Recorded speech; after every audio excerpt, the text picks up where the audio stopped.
Okay, now when I've read through your testimony, it's clear that you are not anti-regulation, but you do feel that this industry can pretty much regulate itself.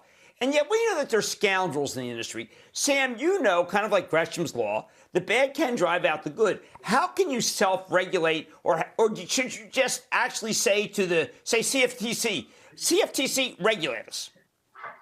I think it would make a ton of sense for, some combination of CFTC and SEC to regulate the crypto industry. I think they're already markets regulators. A lot of the regulation, frankly, ports over pretty cleanly to the crypto ecosystem.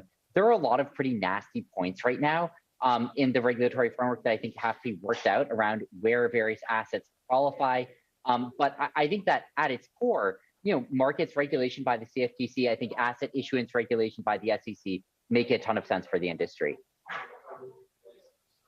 Well, that does make you a bit of an outlier. I think there's some people in the industry who basically enjoy the fact that it's not regulated, which therefore makes it far more difficult for us old mainstream folks to want to go with it. Your proposal would make it so that billions of people around the world will want to be involved with crypto. How do you get yours to be the prevalent view?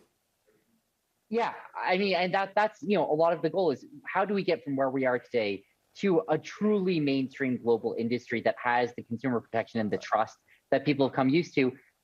I think that you have people going back and forth on like, this is a security, this isn't a security.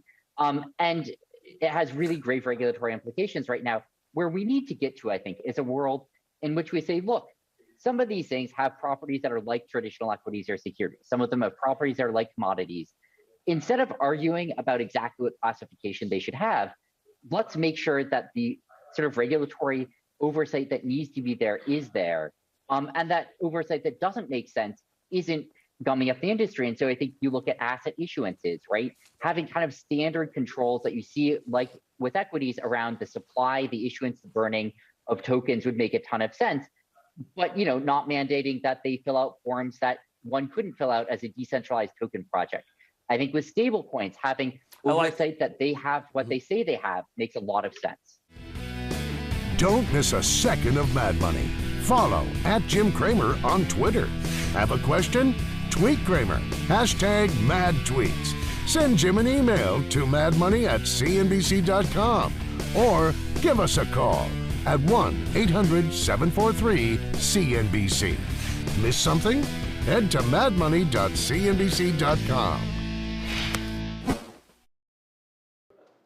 Shepard Smith here. Thanks for watching CNBC on YouTube.